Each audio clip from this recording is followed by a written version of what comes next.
ورحمۃ اللہ وبرکاتہ۔ الحمد للہ الذی کفی وسلام علی عبادہ الذین اصطفی، اما بعد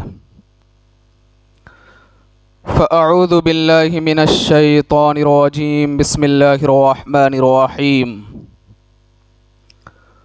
وَإِذْ قَالَ لُقْمَانُ لِابْنِهِ وَهُوَ يَعِظُهُ يَا بُنَيَّ لَا تُشْرِكْ بِاللَّهِ إِنَّ الشِّرْكَ لَظُلْمٌ عَظِيمٌ۔ صدق اللہ العلی العظیم۔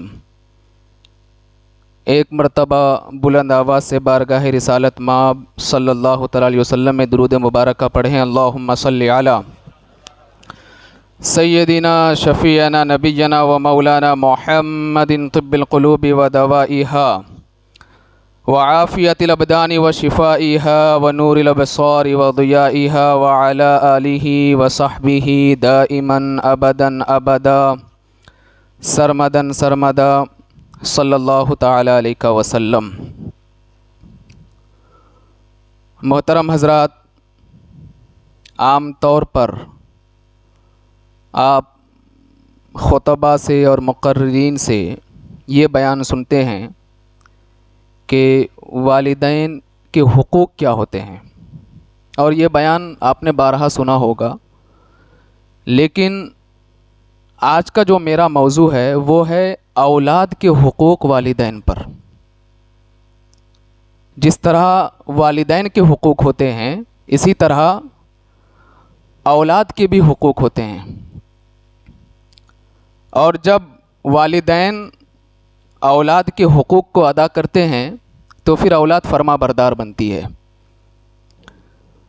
اور اگر آپ کلام مقدس کا مطالعہ کریں گے تو آپ کو پتہ چلے گا کہ انبیاء کرام علیہم الصلاۃ والسلام اور دیگر اللہ کے نیک بندوں نے مکمل طریقے سے اولاد کے حقوق ادا کیے،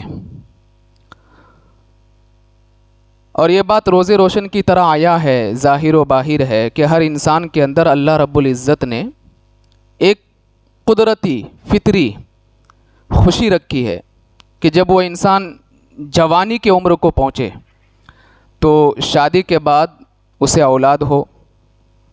اولاد ہونا یہ خوشی ہوتی ہے، اور اولاد کا نیک ہونا یہ سب سے بڑی خوشی کی بات ہے۔ اس لیے جب بھی اللہ رب العزت کی بارگاہ میں دعا مانگے، جب بھی دعا مانگے اور اولاد کی دعا مانگے تو ہمیشہ نیک اولاد کی دعا مانگے۔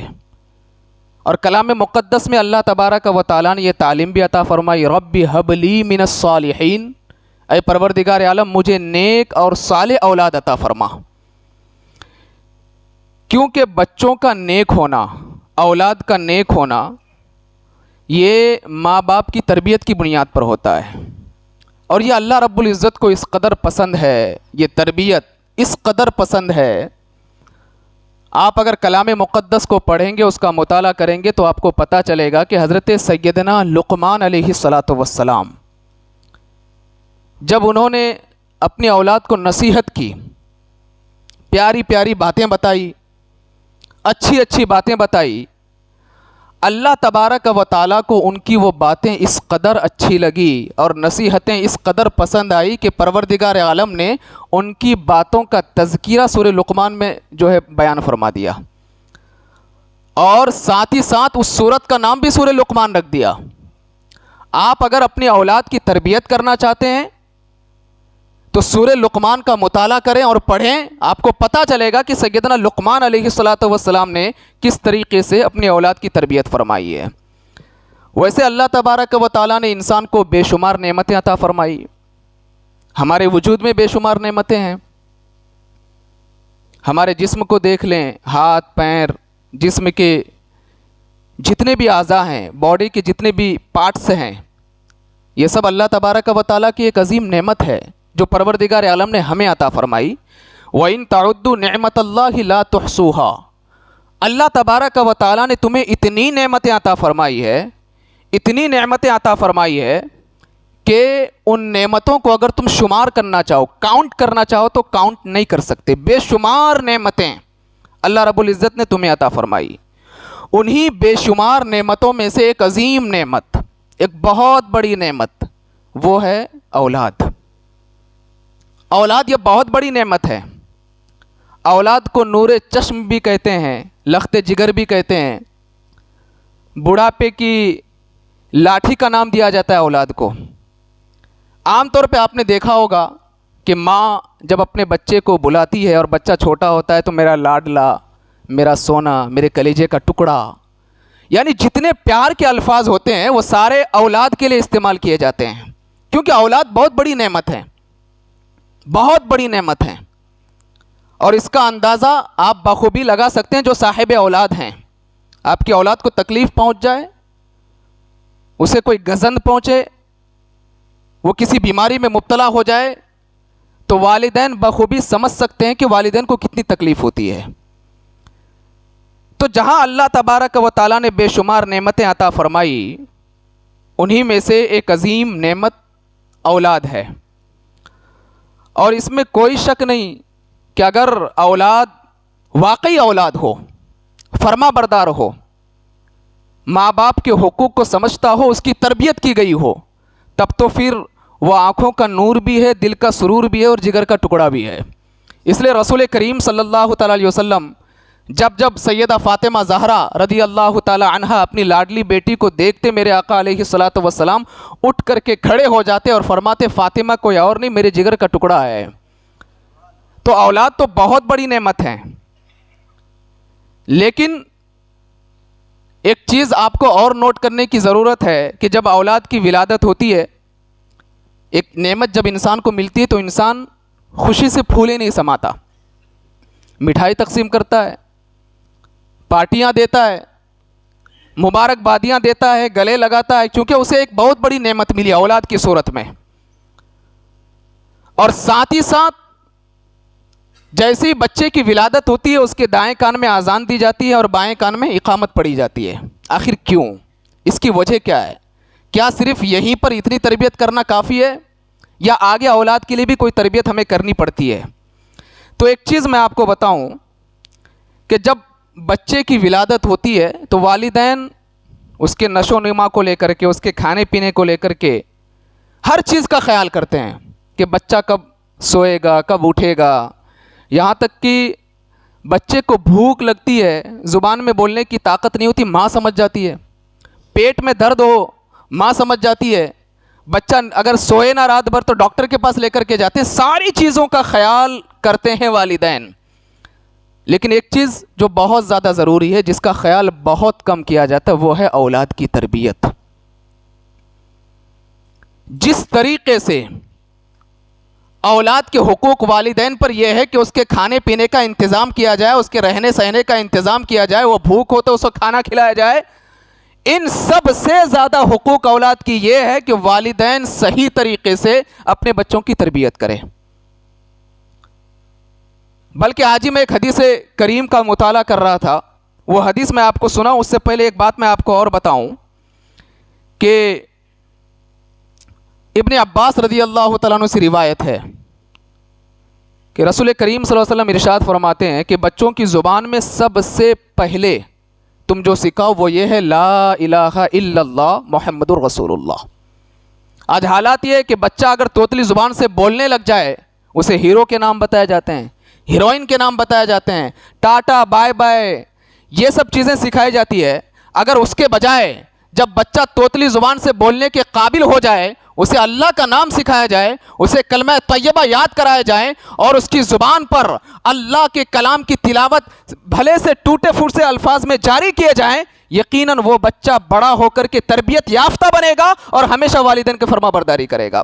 آج لوگ شکایتیں لے کر کے آتے ہیں، میرا بیٹا میری بات نہیں مانتا، میرا بیٹا میری بات نہیں مانتا، جب کچھ بولوں تو جھڑک دیتا ہے۔ جھڑکتا اس لیے ہے کہ تم نے بچوں کی تربیت نہیں کی، اس کے حقوق کو ادا نہیں کیے۔ صرف کھانا کھلانا، پانی پلانا، اس کے لیے عالیشان عمارت بنا دینا، اسے بائک اور بڑی بڑی گاڑیاں لے کر کے دینا، اسے اچھے کپڑے دینا، اسے مٹھائیاں کھلانا اور اس کی خوشی کے سارے ساز و سامان اسے دے دینا، صرف یہ اس کے حقوق نہیں ہے، بلکہ سب سے بڑے اس کے حقوق تو یہ ہیں، ان ساری چیزوں کے ساتھ سب سے زیادہ اس کی تربیت پر محنت کرنا یہ والدین کی ذمہ داری ہے۔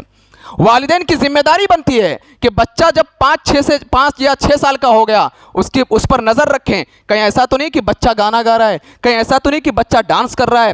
لیکن آج حالات تو یہ ہیں، بچہ اگر ڈانس کرنے لگ جائے، گانا گانے لگ جائے تو ماں باپ خوشی سے پھولے نہیں سماتے، اس کی ویڈیو بنائیں گے، اسٹیٹس پہ لگا کے رکھ دیتے ہیں، اور پھر اسٹیٹس پہ لگانے کے بعد اس کے بعد پھر دوسرے کے رپلائی بھی آتے ہیں، بہت اچھا، بہت بہترین ڈانس کیا۔ یہ رسول کریم صلی اللہ علیہ وسلم کی بالکل تعلیم نہیں ہے۔ اور پھر حالات یہ بنتے ہیں جب آپ بوڑھا ہو جاتے ہیں اور آپ کو سہارے کی ضرورت پڑتی ہے، تو پھر وہ بچہ آپ کا سہارا نہیں بنتا، آپ کا مخالف بن جاتا ہے، آپ کو چھوڑ کر کے وہ اپنی ایک زندگی گزارتا ہے، عیش و آرام کی زندگی گزارتا ہے، اور پھر آپ سوچتے ہیں کہ میرا بیٹا جو میری بات نہیں مانتا۔ نہیں، آپ نے اپنے بچے کی صحیح سے تربیت نہیں کی تھی۔ جب اس کی زبان پر اللہ کے کلام کو جاری کرنا تھا، آپ نے اس کی زبان پر گانے جاری کر دیے۔ جب اسے دین کی تعلیم سکھانی تھی، اللہ اکبر، آپ نے دین کی تعلیم سکھانے کے بجائے آپ نے اسے ڈانس سکھایا، آپ نے اسے دیگر غیر ضروری چیزیں سکھائی، اسے گیم کھیلنا سکھایا۔ آؤ میں آپ کو بتاتا چلوں، اگر کیا ہی اچھا ہوتا آپ اپنے بچوں کی تربیت اس طریقے سے کرتے کہ جب بچہ بولنے کے قابل ہو جاتا اسے انبیاء کرام علیہم الصلوۃ کے واقعات بتاتے، جب بچہ سمجھنے کے قابل ہو جاتا صحابہ کی زندگی اسے سناتے، جب بچہ بولنے کے قابل ہو جاتا صحابہ کا جو عشق رسول تھا، اللہ کے رسول صلی اللہ علیہ وسلم سے جو محبت کرتے تھے، آپ اپنے بچوں کو محبت رسول بھی سکھا سکتے تھے۔ جب بچہ بولنے کے قابل ہو جاتا، اللہ اکبر، کلام مقدس کی ایک بہترین صورت جو سب سے زیادہ آسان ہے، زبان پر بہت زیادہ ہلکی ہے، جسے ہم اور آپ سورہ اخلاص کہتے ہیں، وہ سورہ اخلاص یاد کراتے۔ میں آپ کو بتاتا چلوں، ایک صحابی رسول ہیں حضرت سعد ابن ابی وقاص رضی اللہ تعالی عنہ، وہ یہ کہتے ہیں ہم تو اپنے بچوں کو جب وہ بولنے کے قابل ہو گئے تھے، جس طرح لوگ کلام مجید سکھاتے تھے، ہم نے انہیں رسول کریم صلی اللہ علیہ وسلم کی زندگی گھٹی بنا کر کے انہیں پلا دیا تھا۔ اور پھر حالات یہ تھے جب ہمارے بچے بڑے ہو گئے اور آقا کائنات علیہ الصلوۃ والسلام اس دار فانی سے کوچ کر کے چلے گئے تھے، لیکن ہمارے بچے رسول کریم کی زندگی کو اس طرح بیان کرتے تھے جیسا انہوں نے اپنے ماتھے کی آنکھوں سے ہمارے آقا کا دیدار کیا ہوا ہوتا ہے۔ آج ضرورت ہے آقا کائنات علیہ الصلوۃ والسلام کی تعلیم کی گھٹی، رسول کریم صلی اللہ علیہ وسلم کی محبت کا جام، عشق کا جام اپنے بچوں کو پلانا۔ حالات بہت خراب ہے، ساری چیزیں آپ پر بالکل واضح ہیں۔ آج بھی اگر آپ نے اپنے بچوں کی تربیت نہیں کی، اس میں بہت سارے ایسے والدین ہوں گے جو رونا روتے ہوں گے، کبھی تنہائی میں جا کر کے روتے ہوں گے کہ میرا بیٹا میرے ہاتھ سے نکل گیا۔ نہیں جی، نکلا نہیں، آپ نے نکالا اسے۔ کبھی کسی کا بیٹا کسی باپ کے ہاتھ سے نکلتا ہے؟ باپ نکالتا ہے، آپ تعجب کریں گے کیسے نکالا؟ ایسے نکالا کہ آپ نے تربیت ہی نہیں کی۔ آپ انبیاء کرام کی زندگی کو پڑھیں، صحابہ کی زندگی کو پڑھیں، اور پھر اولاد کی تربیت کرنے کا طریقہ سیکھیں۔ میں آپ کو ایک حدیث بتاؤں، حضرت سیدنا عمر ابن خطاب رضی اللہ تعالیٰ عنہ، عظیم صحابی رسول، اللہ اکبر، وہ عمر فاروق اعظم جن کا نام سن کر کے شیطان کانپ جاتا ہے، وہ عمر فاروق اعظم جن کا نام سن کر کے کفر کے ایوانوں میں زلزلہ آ جاتا ہے، سیدنا عمر فاروق اعظم رضی اللہ تعالیٰ عنہ جب خلیفہ بنے، اور خلیفہ بننے کے بعد معمول یہ تھا کہ ہر دن آپ لوگوں کی باتیں سنتے اور فیصلہ کرنے کے لیے محفل سجاتے، سب کی باتیں سنتے، کون کیا بولتا ہے نہیں بولتا ہے، کون کون سی شکایت لے کر کے آتا ہے، اور بہترین فیصلہ فرما کر کے اسے رخصت کر دیتے۔ دربار سجی تھی، سیدنا عمر فاروق اعظم رضی اللہ تعالی عنہ کرسی صدارت پر بیٹھ کر کے فیصلہ فرما رہے تھے۔ اتنے میں ایک شخص آیا، اپنے جوان بیٹے کے ہاتھ کو پکڑ کر کے حضرت عمر فاروق اعظم رضی اللہ تعالیٰ عنہ کی بارگاہ میں لایا۔ سیدنا عمر فاروق اعظم نے پوچھا کیا بات ہے؟ کہا کہ حضور، یہ میرا بیٹا ہے لیکن میری نافرمانی کرتا ہے، میری کوئی بات نہیں مانتا، عزت نہیں کرتا ہے، احترام نہیں کرتا ہے، آپ اسے سزا دیں یا اسے سمجھائیں، اسے والدین کے حقوق بتائیں۔ اللہ اکبر، سیدنا عمر فاروق اعظم رضی اللہ تعالی عنہ اس نوجوان بچے سے پوچھتے ہیں بیٹا کیا بات ہے، تم اپنے والد کی عزت کیوں نہیں کرتے، ان کا احترام کیوں نہیں کرتے، ان کی بات کو کیوں نہیں مانتے؟ اب اس نوجوان بچے کا جواب سنو.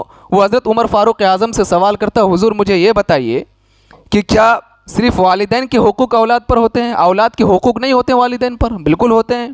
عمر فاروق اعظم نے فرمایا بالکل ہوتے ہیں. اب وہ نوجوان بچہ کہتا ہے یہ جو میرا باپ ہے نا, اس نے میرے لیے ایسی ماں کا انتخاب کیا جو میری ماں باندھی تھی, لوگوں کے وہاں گھروں میں جا کر کے کام کرتی تھی. اس نے ایسی ماں کا انتخاب کیا جو تعلیم یافتہ نہیں تھی, جسے اخلاق کا کچھ بھی نہیں پتا. اور یہ جو میرا باپ ہے نا, میرا باپ, اس نے میرا نام رکھا جعل. جعل کا مطلب ہوتا ہے گندگی کا کیڑا. اے خلیفۃ المسلمین, آپ ہی بتائیے, جب میری ماں تعلیم یافتہ نہیں, میری ماں کو دین کے بارے میں کچھ پتا ہی نہیں, جاہلہ ہے, اور یہ میرا باپ جو میرا نام رکھتا ہے جعل, گندگی کا کیڑا, تو مجھے تو والدین کی طرف سے کوئی تربیت ہی نہیں ملی. پھر یہ کیسے مجھ سے یہ امید رکھتے ہیں کہ میں ان کی فرما برداری کروں؟ اللہ اکبر. اتنا سننا تھا کہ سیدنا عمر فاروق اعظم رضی اللہ تعالیٰ عنہ سہم گئے, اور آپ نے فوراً فرمایا اگر اولاد کو تربیت یافتہ بنانا چاہتے ہو اس کا صحیح نام رکھو, اور اے نوجوانوں اپنے لیے ایسی لڑکیوں کا انتخاب کرو جس کے بارے میں تمہیں یہ پتا چل سکے کہ جب یہ میرے بچوں کی ماں بنے گی تو صحیح طریقے سے میرے بچوں کی تربیت کرے گی. یہ سیدنا عمر فاروق اعظم نے فرمایا. اور آج تو الگ الگ نام رکھے جاتے ہیں, ایسے نام نہ جو نہ قرآن میں ہے نہ حدیث میں ہے, ایک سے ایک نام. اور کچھ لوگ تو ایسے ہیں بھاوناؤں میں ڈوب کر کے ہیروؤں کے نام رکھ دیتے ہیں, اور خاص کر کے لڑکیوں کے جو نام رکھے جاتے ہیں العیاذ باللہ, اسے آپ تلاش کریں گے تو وہ نام عربی نام نہیں, نہ کسی مسلم لڑکی کا نام ہوتا ہے. ایسے بہت سارے نام آتے ہیں ہمارے پاس کہ ہم اس کا میننگ تلاش کرتے کرتے پریشان ہو جاتے ہیں, بعد میں پتہ چلتا کہ یہ غیروں کا نام ہے. جب نام بھی صحیح نہ رکھو, تعلیم بھی اسے نہ دو, تربیت بھی اس کی نہ کرو, اور پھر آپ یہ امید لگا کر کے رکھو کہ یہ آپ کے بڑھاپے کی لاٹھی بنے گا, تو بالکل نہیں, بالکل نہیں بنے گا. اس لیے ہمارے لیے اور آپ کے لیے ضروری ہے ہر اعتبار سے, کھانے سے لے کر کے پہننے تک اور زندگی کے گزارنے تک, ہر اعتبار سے اولاد کے بارے میں ہمیں فکر کرنے کی ضرورت ہے. خاص کر کے جو والدین ہیں, آپ نے نام سنا ہے نا علامہ اقبال, جن کو شاعر مشرق کہتے ہیں, جن کی کتابیں پڑھنے کے بعد انقلاب پیدا ہو جائے. لیکن اللہ اکبر, آج میں پڑھ رہا تھا کہ اولاد کے حقوق والدین پر کیا ہوتے ہیں, تو میری نظر پڑی علامہ اقبال کی سیرت پر. ان کی جو والدہ تھی, تہجد گزار, عبادت گزار, پرہیزگار, ان کی والدہ کو شک تھا, شک, یقین نہیں, شک, کہ میرے شوہر جو کچھ بھی کما کر کے لاتے ہیں شاید اس میں حرام کی کمائی ہو, اور پھر میں اپنے بیٹے کو دودھ پلاؤں گی تو کہیں ایسا نہ ہو کہ حرام کا خون اس کے رگوں میں دوڑنے لگ جائے. شک کی بنیاد پر, شک تھا, یقین نہیں تھا. اللہ اکبر. علامہ اقبال کی والدہ جو میکے سے ان کو زیورات ملے تھے, وہ زیورات لے کر کے بازار جاتی ہے, بیچ کر کے ایک دودھ دینے والی بکری خرید کر کے لاتی ہے. اپنا دودھ انہوں نے نہیں پلایا, 2 سال تک اس بکری کا دودھ علامہ اقبال کی والدہ نے علامہ اقبال کو پلایا, اور پھر نتیجہ یہ نکلا کہ جب وہ جوان بنے تو محمد اقبال سے علامہ اقبال بن گئے, اور آج ہر بچہ بنچا علامہ اقبال کو پڑھتا بھی ہے, ان سے محبت بھی کرتا ہے, صرف اس بنیاد پر کہ ان کی والدہ نے ان کی صحیح تربیت کی تھی. پتہ یہ چلا والدین اگر تہجد گزار ہو, والدین اگر عبادت گزار ہو, والدین اگر بچوں کی صحیح تربیت کرنے لگ جائے تو پھر جو بچہ پیدا ہوتا ہے دنیا اسے غوث اعظم کہتی ہے, جو بچہ پیدا ہوتا ہے دنیا اسے خواجہ اعظم کہتی ہے, جو بچہ پیدا ہوتا ہے دنیا اسے خواجہ قطب الدین بختیار کاکی کہتی ہے, جو بچہ پیدا ہوتا ہے پھر دنیا اسے مخدوم ماہمی کہتی ہے, جو بچہ پیدا ہوتا ہے پھر دنیا اسے مخدوم سمنا کہتی ہے, جو بچہ پیدا ہوتا ہے دنیا اسے مجدد اعظم امام احمد رضا کے نام سے جانتی ہے, جو بچہ پیدا ہوتا ہے دنیا اسے مفتی اعظم کے نام سے جانتی ہے. اور یہ جو کچھ بھی میں نے آپ کو لیبل بتایا, یہ سب کچھ والدین کی تربیت کی بنیاد پر ہوتی ہے. والدین کی تربیت کرو. آپ کا بچہ پروفیسر, انجینئر, ڈاکٹر بنے یا نہ بنے, ہمیں اس سے کوئی مطلب نہیں, لیکن آپ کی فرما برداری ضرور کرے گا. بلکہ اگر آپ نے صحیح تربیت کی تو آپ کا بچہ آپ کے قدموں کو دھول کر کے پانی بھی پیے گا. لیکن اگر آپ نے اپنے اولاد کی تربیت نہیں کی تو بہت سارے یہاں پر لوگ ہوں گے جن کو پتا ہوگا کہ کس طرح وہ چھوڑ کر کے, ماں باپ کو چھوڑ کر کے الگ سے زندگی گزار رہے ہیں. نہ باپ کا سنتے ہیں, نہ ماں کی سنتے ہیں, کسی کی نہیں. وجہ صرف یہ کہ ان کی تربیت نہیں کی گئی. میں آپ کو ایک واقعہ بتاؤں. خواجہ قطب الدین بختیار کاکی رحمۃ اللہ تعالی علیہ, قطب مینار کے قریب ان کی قبر مبارک ہے. چھوٹی سی عمر تھی. ان کی والدہ نے کیسی تربیت کی, آپ اللہ اکبر, آپ سنیں اور اپنی زندگی میں انقلاب پیدا کریں, اور یہاں سے اٹھ کر کے جائیں تو یہ سوچ کر کے جائیں کہ اولاد کی تربیت اسی طرح کریں گے جس طرح ہمارے اسلاف نے اپنے اولاد کی تربیت کی تھی. خواجہ قطب الدین بختیار کاکی رحمۃ اللہ تعالی علیہ چھوٹے سے تھے. ان کا نام قطب الدین بختیار کاکی جو ہے اس کا مطلب ہوتا ہے روٹی کے. کاک کہتے ہیں روٹی کو, فارسی کا لفظ ہے. کاک کا مطلب ہوتا ہے روٹی. ایک دن ان کے والدین نے بیٹھ کر کے مشورہ کیا کہ ہم کچھ ایسا کریں کہ جس سے ہمارا بچہ اللہ سے محبت کرنے لگ جائے. 5 سال کے تھے خواجہ قطب الدین بختیار کاکی.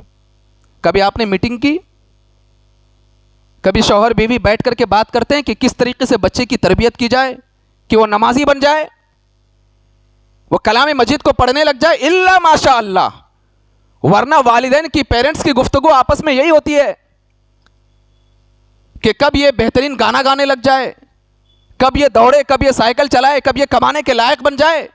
یہ گفتگو بالکل نہیں ہوتی کہ کب ہمارا بچہ مسجد میں جائے, صرف اللہ اللہ کرے, کلام مجید کی تلاوت کرے, حافظ قرآن بن جائے, عالم دین بن جائے, عاشق رسول بن جائے, اللہ سے محبت کرنے والا بن جائے. اس پر کبھی پیرنٹس آپس میں گفتگو نہیں کرتے ہیں.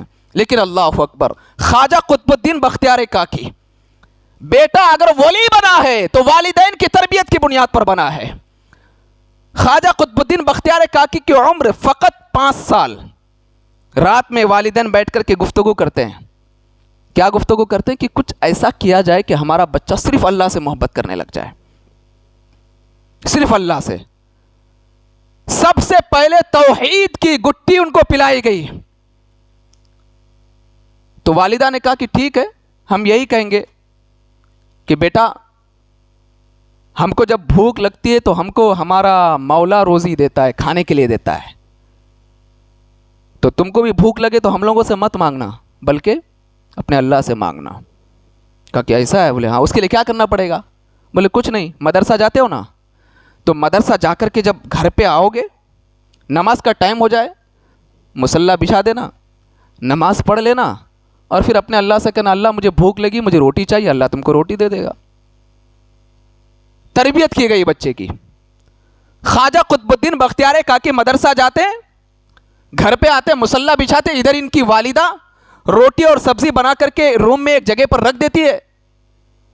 انہوں نے نماز پڑھی اور والدہ سے عرض کیا اماں کیا کروں؟ بولے ہاتھ اٹھاؤ, اللہ سے مانگو, اللہ سے مانگو. سب سے پہلے بچوں کو تعلیم دو تو یہ تعلیم دو, یہ دنیا والے تمہیں کچھ نہیں دے سکتے, جو کچھ دے گا تمہارا مولا تمہیں عطا فرمائے گا. دنیا والوں سے کبھی امید نہ لگانا, اللہ سے امید لگانا, تم دنیا میں بھی کامیاب ہو جاؤ گے اور آخرت میں بھی کامیاب ہو جاؤ گے. یہ تعلیم دی گئی خواجہ قطب الدین بختیار کاکی کو. 5 سال کے بچے ہیں, اپنے ننھے منھے ہاتھوں کو اٹھاتے ہیں اور اپنے لبہائے مبارک کو جنبش دیتے ہیں اور توتلی زبان سے مولا کی بارگاہ میں عرض کرتے ہیں مولا بھوک لگی, مجھے روٹی چاہیے. نماز سے فارغ ہے, امی روٹی کدھر ہے؟ بولے بیٹا جاؤ روم میں. دروازہ کھولا, تلاش کیا, روٹی سبزی, بچہ خوش ہو گیا. ماں میں تو اب تک سمجھ رہا تھا کہ آپ لوگ دیتے ہو, آج مجھے پتا چلا کہ اللہ ہمیں دیتا ہے. اگر یہ دنیا والے تمہیں دے بھی نا, دنیا والے تمہیں دے بھی نا, تو یہ نہ سمجھنا یہ دنیا والے تمہیں دے رہے ہیں، بلکہ تمہارا مولا تمہیں عطا فرماتا ہے. یہ لوگ تو ذریعہ بنتے ہیں، حقیقت میں دینے والا تو ہمارا مولا ہے، پروردگار عالم ہے. تو خواجہ قطب الدین بختیار کاکی بولے امی آج مجھے پتا چلا کہ سب کچھ اللہ دیتا ہے. اور پھر کیفیت یہ ہو گئی، چند ماہ گزرے، راستے میں چل رہے تو اللہ اللہ، سونے جا رہے تو اللہ اللہ، اللہ سے اتنی محبت ہو گئی، دوستوں سے کہنے لگے تم لوگ بھی اللہ اللہ اللہ اللہ بولو، اللہ تم کو بھی کھانے کے لیے دے گا، میرا مولا مجھے کھانے کے لیے دیتا ہے. خواجہ قطب الدین بختیار کاکی اللہ اکبر. ایک دن ان کی والدہ ایک عزیز کے گھر پر دعوت کے لیے گئی. خواجہ قطب الدین بختیار کاکی اسکول مدرسہ گئے تھے، اور ان کی والدہ نے سوچا کہ میں اس سے پہلے آ کر کے روٹی بنا کر کے رکھ دوں گی، اور اچانک ذہن سے بات نکل گئی. اور جب بعد میں ان کو پتا چلا تو ماں بے قرار ہو گئی. اللہ اکبر، میرا بیٹا تو کبھی اسکول سے مدرسے سے آ گیا ہوگا اور آج اس نے نماز پڑھ کے اللہ سے مانگی ہوگی، اور گھر میں روٹی نہ مل پانے کی وجہ سے کہیں ایسا نہ ہو کہ اللہ سے وہ محبت کرنا چھوڑ دے. ماں تڑپ گئی، جلدی سے گھر پر آئی، دروازہ کھولی تو کیا دیکھتی ہے کہ قطب الدین بختیار کاکی بستر پر سو رہے ہیں، آرام سے سو رہے ہیں. ماں کو تعجب ہوا، اللہ اکبر، میرا بیٹا آج بھوکا ہے. بیٹے کو جگایا، آنکھ کھولی، بولے کیا ہوا امی بیٹا کھانا؟ بولے امی میں نے روٹی کھا لی، میں نے روٹی کھا لی. لیکن ماں ایک فرق ہے، اور دنوں میں جو روٹی کھاتا تھا اس میں اتنا مزہ نہیں جتنا مزہ آج کی روٹی میں مجھے نظر آیا. ماں سمجھ گئی کہ جب کوئی دل سے مانگے، کوئی دینے والا اگر نہ ہو، ذریعہ نہ ہو، تو اللہ قدرتی طور پر تمہیں ڈائریکٹلی عطا فرما دیتا ہے. اور آپ سورہ مریم پڑھیں، آپ کو پتا چلے گا کہ جب حضرت مریم کو بھوک لگتی اور بے موسم کے درخت کے پاس جا کر کے بیٹھ جاتے، جب درختوں میں پھل نہ ہوتے، اللہ اکبر، وہ اللہ سے دعا کرتی، اللہ بے موسم میں درختوں میں پھل عطا فرما دیا کرتا تھا. یہ تربیت کی گئی خواجہ قطب الدین بختیار کاکی کی. اور یہ پھر ایک زمانہ آیا، ایک وقت ایسا آیا کہ پورا کا پورا دلی خواجہ قطب الدین بختیار کاکی کے قدموں کے نیچے آ گیا تھا. دلی کا بادشاہ شمس الدین التمش، وہ بھی خواجہ قطب الدین کی بارگاہ میں ہاتھ باندھ کر کے کھڑے ہوتے تھے، صرف اس بنیاد پر کہ بچپن ہی سے ان کی والدین نے ان کی تربیت کی تھی. اور پھر نتیجہ یہ نکلا کہ وقت کے ایک عظیم ولی کامل بن کر کے چمکے.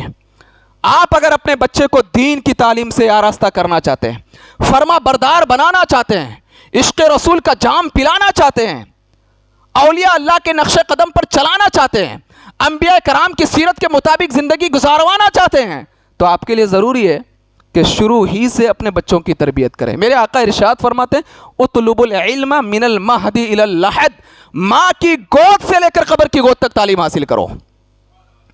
تو ماں کی گود سے ہی بچوں کی تربیت شروع ہو جانی چاہیے. انشاءاللہ پھر ایک دن وہ آئے گا کہ آپ کا بیٹا ایک چمکتا دمکتا ستارہ بنے گا اور کبھی آپ کی نافرمانی نہیں کرے گا. مجھے امید ہے جو باتیں میں نے آپ حضرات کو اولاد کی تربیت کے حوالے سے بتائی، اولاد کے حقوق کے حوالے سے بتائی، مجھے امید ہے انشاءاللہ تعالی آپ سب ان باتوں پر عمل کریں گے. اللہ تبارک و تعالی اپنے حبیب علیہ الصلاۃ والسلام کے صدقے ہم سب کو کہنے سننے سے زیادہ عمل کرنے کی توفیق عطا فرمائے.